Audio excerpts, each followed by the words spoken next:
순수를 품다. 흑백은 추억이 되고 컬러도 부족해 제조의 현실에 산다. 사랑의 생채기에 순수함 묻어있는 아날로그가 그리운 건 인생을 모른다기보다 디지털의 폐해를 넘은 사이버의 오수에 잠긴 잃어버린 알몸의 신비. 늦지 않았다. 손편지라도 써서 사랑의 순수를 찾아내야 한다. 그래야 사는 멋이 있고 살맛 나니까.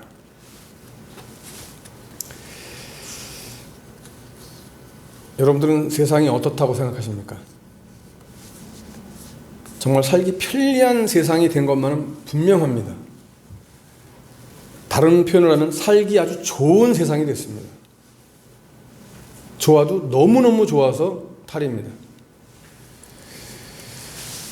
살기 편리한 세상, 좋은 세상 됐다는 걸 부정할 수는 없습니다. 또 부정하고 싶지도 않습니다.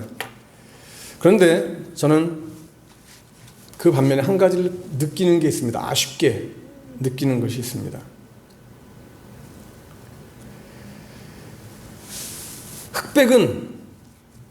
흑백이고 싶은 그 진심.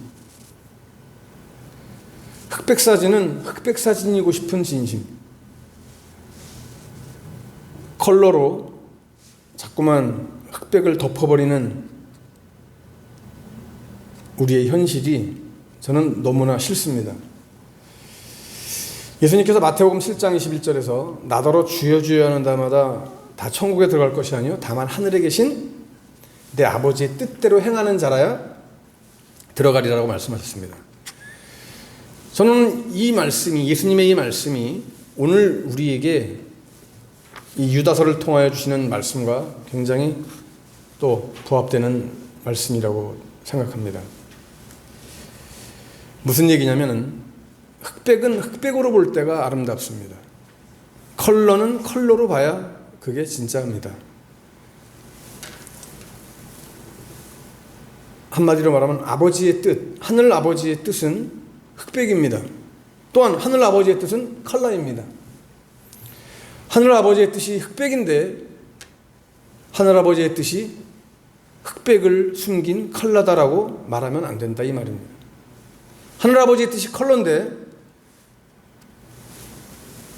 흑백으로 가고 싶은 컬러다라고 말하면 안 된다는 얘기입니다.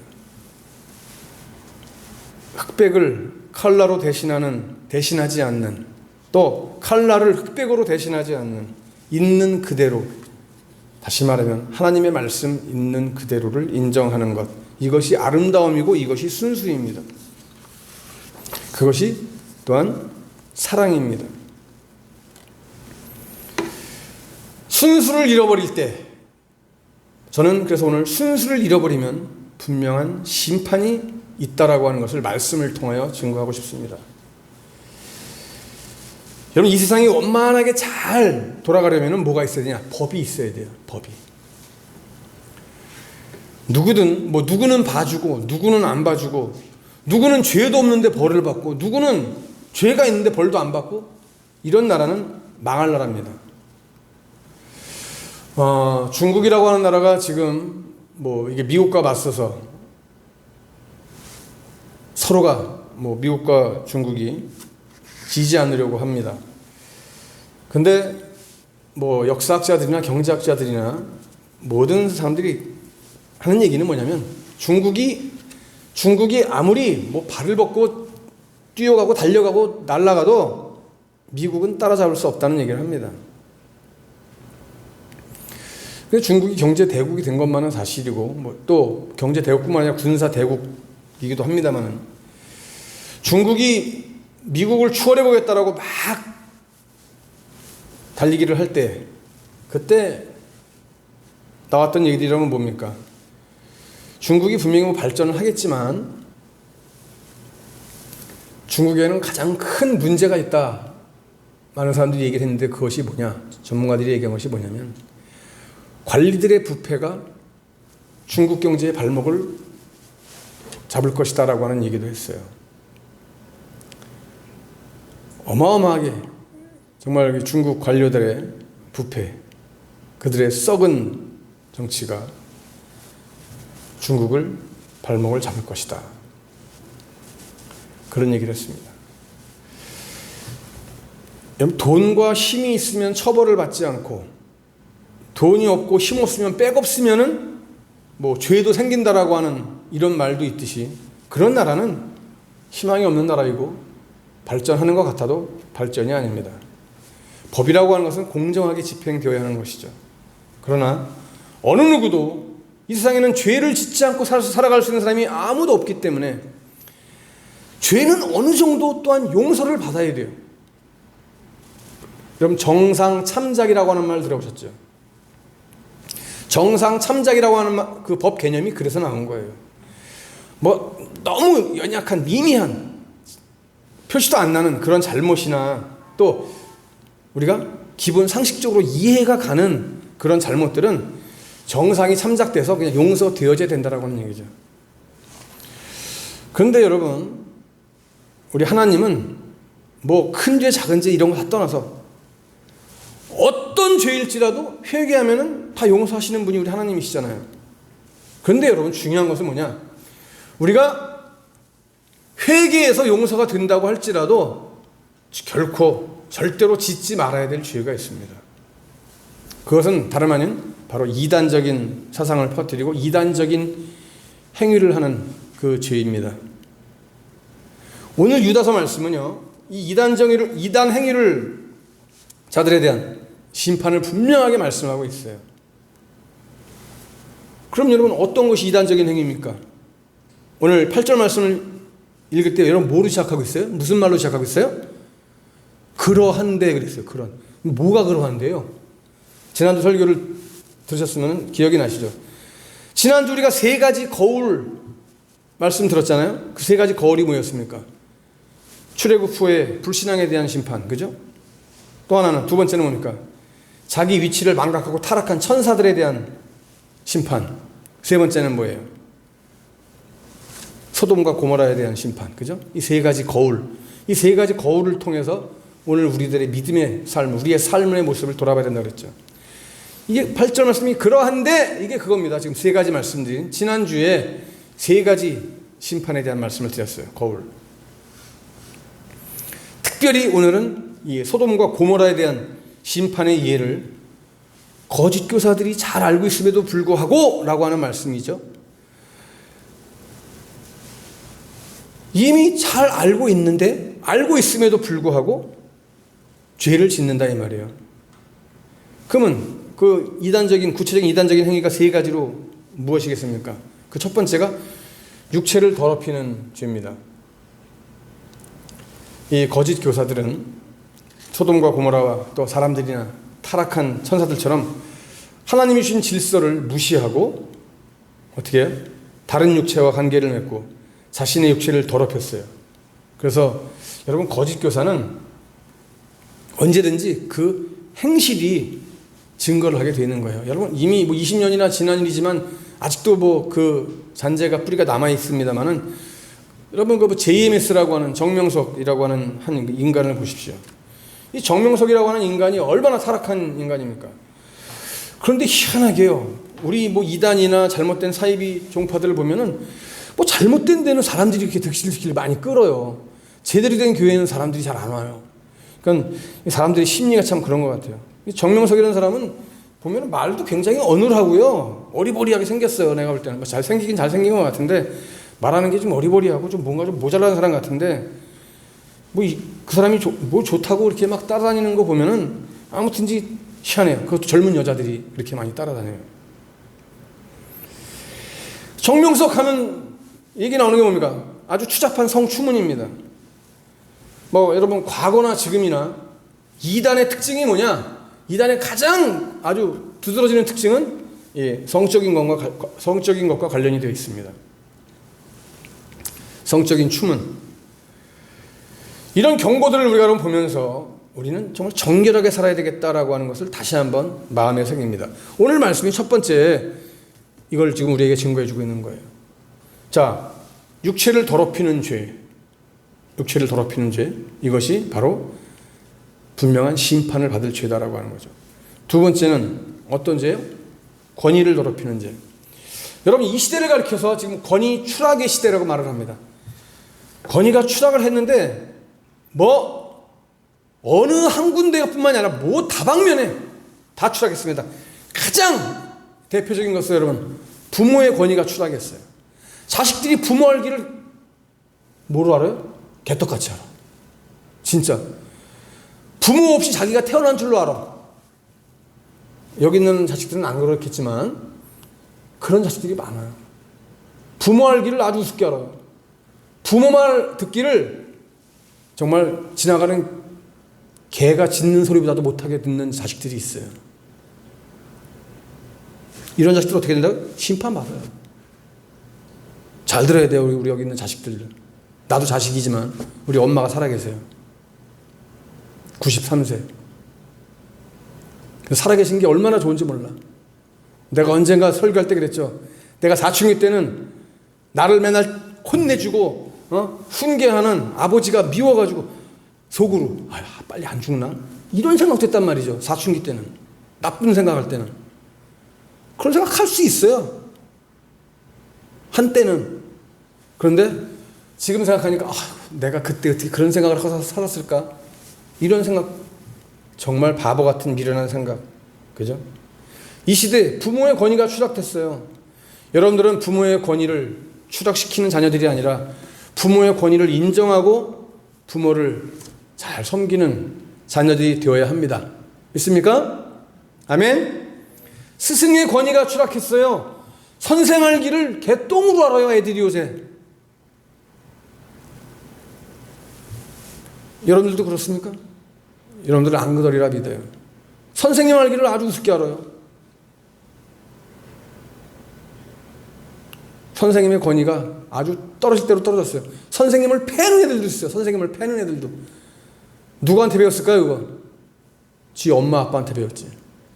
엄마 아빠가 학교에 와가지고 선생님을 패니까. 그걸 보고 선생을 패는 애들이 있어요. 저도 중학교에서 5년 동안 교목으로 교편 생활을 했습니다만은 참 그래도 시골은 섬은 순수하고 애들이 순박하고 하더라고요. 선생님을 그래도 무서워할 줄 알고 선생님 말씀하면은 그래도 들을 줄 알고. 근데 요즘은 초등학교 애들도 선생님 말 우습게 알고 초등학교 애들도 선생님한테 막 대들고 때리고 막 그런 애들이 있더라고요. 지난번에 보니까.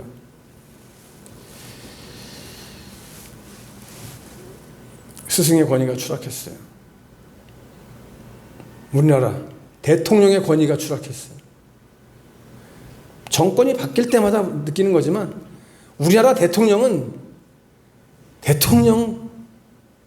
대통령으로서의 어떤 존경을 받지를 못해. 보면 대통령이 아주 욕을 제일 많이 먹는 사람 같아요. 대한민국에서. 정치인들조차도 야당이 되면 대통령 욕하기 바쁘고 또 그러다가 대통령 되면 또 우리가 최고라고 생각하고 또 떨어진 야당은 또 그 대통령 욕하고. 대통령의 권위가 없어요. 권위가. 총체적으로 권위가 추락한 시대에 살고 있어요. 권위는 뭐예요, 여러분? 권위는 주권이에요. 다른 말로 하면.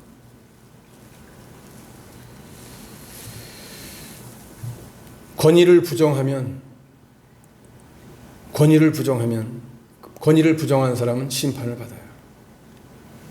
이 거짓 교사들, 예수님이 가지신 마지막 때 오셔서 행실이 부정한 자들을 징벌하신다는, 심판하신다라고 하는 그 권위조차도 인정하지 못했어요.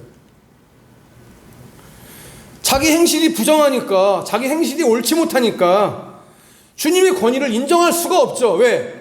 인정했다가는 자기가 잘못한 게 되는 거니까 절대로 인정을 안 하는 거죠. 여러분, 어떤 권위든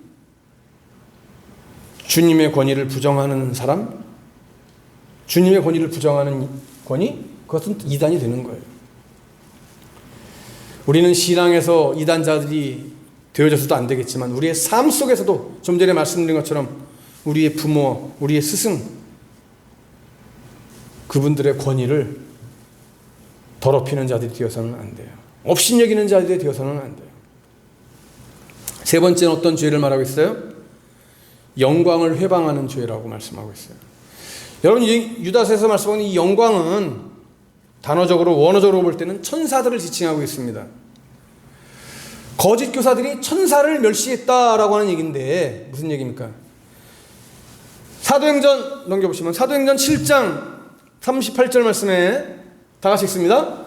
시내산에서 말하던 그 천사와 우리 조상들과 함께 광야 교회에 있었고 또 살아있는 말씀을 받아 우리에게 주던 이 사람이라. 자, 여기 보면은 시내산에서 말하던 그 천사 뭐예요?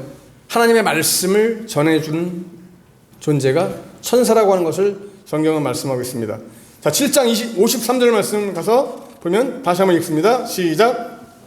너희는 천사가 전한 율법을 받고도 지키지 아니하였다. 하나님의 말씀을, 하나님의 율법을 전달하는 천사들을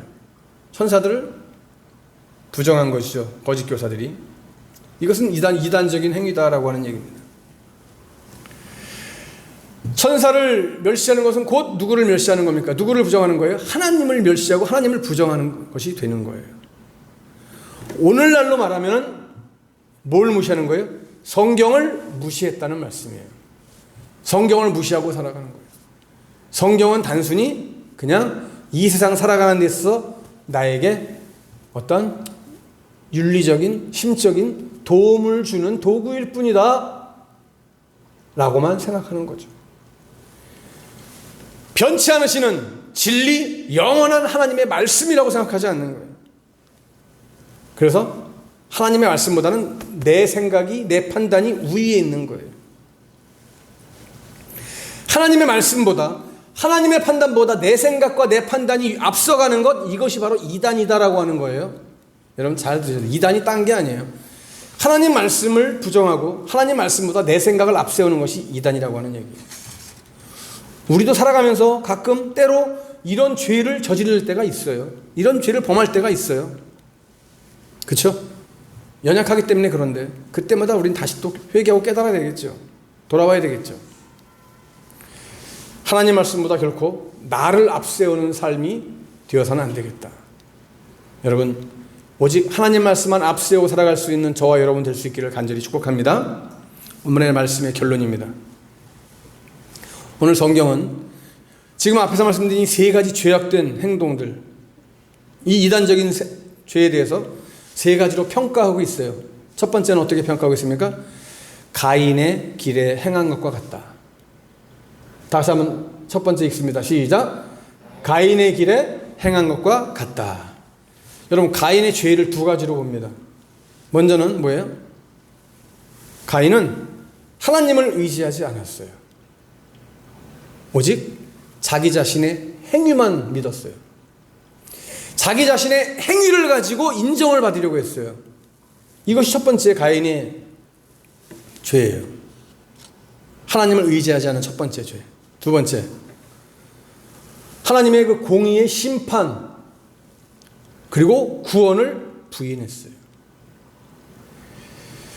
성서학자 필로가 창세기 4장 7절 말씀, 자, 다 같이 읽습니다. 시작. 내가 선을 행하면 어찌 낯을 들지 못하겠느냐? 선을 행하지 아니하면 죄가 문에 엎드려 있느니라. 죄가 너를 원하나 너는 죄를 다스릴지니라. 창세기 4장 7절 말씀을 해석을 하면서 어떻게 했냐면은 필로는 가인은 심판도 없고 또 심판자도 없고 내세도 없고 악인에 대한 또 어떤 선한 사람에 대한 보상의 선물도 없다. 악인에 대한 징계가 없다라고 하는 얘기를 했습니다. 이 필로라는 성서학자는 그렇게 얘기를 했어요. 육체를 더럽히고 주님의 권위를 무시하고 성경을 무시하는 행위는 가인처럼 행동하는 것이다라고 하는 것을 말씀해 주고 있습니다. 오늘 우리들의 삶 속에 하나님을 인정하지 않고 살아가려고 하는 많은 사람들을 보게 됩니다. 또한 그런 사람들을 따라서 우리들도 혹 할 때도 있습니다. 오늘 우리는 다시 한번 결코 가인의 길에 서지 않는 삶이 되기 위하여 우리의 몸과 마음 다하여서 다시 한번 하나님의 말씀 중심으로 살아갈 수 있기를 간절히 축복합니다. 두 번째 결론은 뭡니까? 발람의 어그러진 길로 몰려간 것과 같다. 여러분, 발람이 뭐 욕심 때문에 그랬어요? 어떤 욕심 때문에? 물질 욕심 때문에. 물질 욕심 때문에 이 발락의 무리한 그 요구에 응하죠. 보이는 게 돈밖에 없어서. 그래서 우상숭배와 음행에 빠지도록 만든 배교의 책임을 발람은 이제 짊어지게 되는 거예요. 자기 욕심을 위해서 몸을 더럽히고 주님의 권위와 성경을 무시하는 이런 행동은 바로 발람처럼 다른 사람들에게까지 영향을 주게 되고 배교하게 만드는 무서운 행위가 된다라고 하는 사실을 우리가 알아야 돼요. 돈 싫어하는 분 계세요? 저도 돈 좋아해요. 돈 싫어하는 사람이 어디 있어요? 저도 돈 좋아합니다. 돈 없이 못 살잖아요. 못 산다는 게 살 수 없다는 얘기가 아니라 죽겠다가 아니라 조금 약간 불편하고 조금 껄쩍지근하다는 얘기죠. 돈이 없어서 죽고 뭐 미치겠고 그건 아니에요.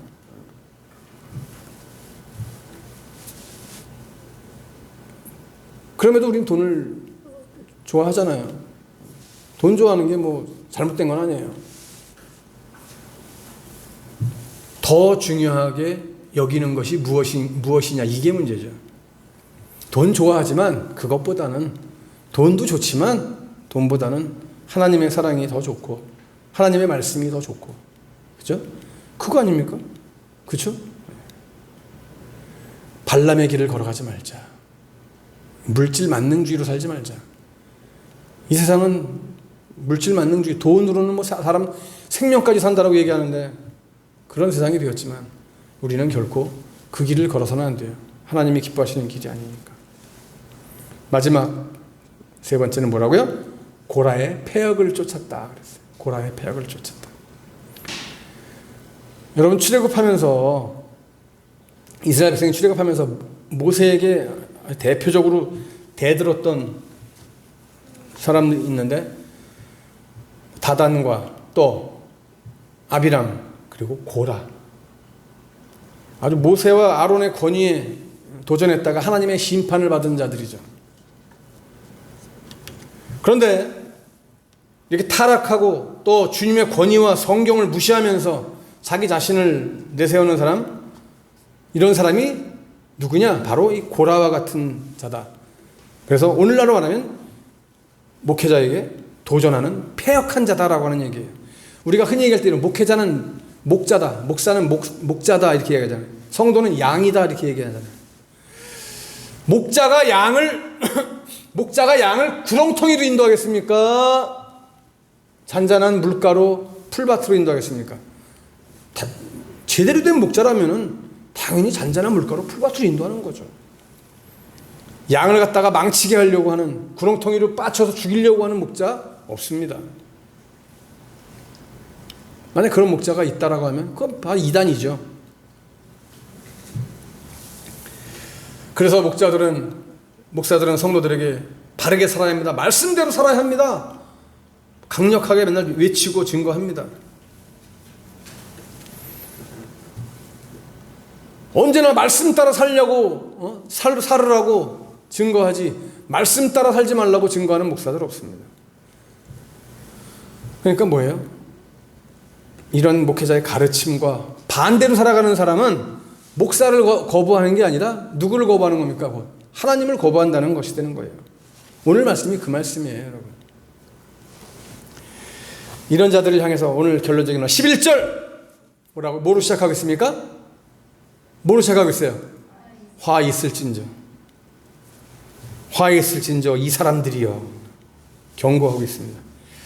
자, 경고는 옐로우 카드죠. 자, 경고담이 뭐예요? 경고담이 뭐야? 경고 다음에 어떤 카드 보여줘? 옐로우 카드 다음에 레드 카드. 예. 옐로우 카드 받을 때 잘하면 돼요. 예? 옐로우 카드 받을 때 잘해야 돼요. 근데 옐로우 카드 받는데도 계속 어떻게 해요? 계속 까불어. 그럼 어떻게 돼요? 레드 카드 받는 거죠. 레드 카드 받으면 이미 때는 늦으리. 옐로우 카드는 때가 늦은 거 아니에요. 지금 바로 잡으면 된다 이 소리예요. 지금 바로 잡아라 이 소리예요. 레드 카드 너는 끝이다 이 말이에요. 너는 끝이다.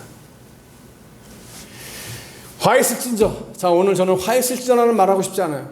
여러분 복이 있을진저. 할렐루야. 여러분들에게 복이 있을지어다. 할렐루야.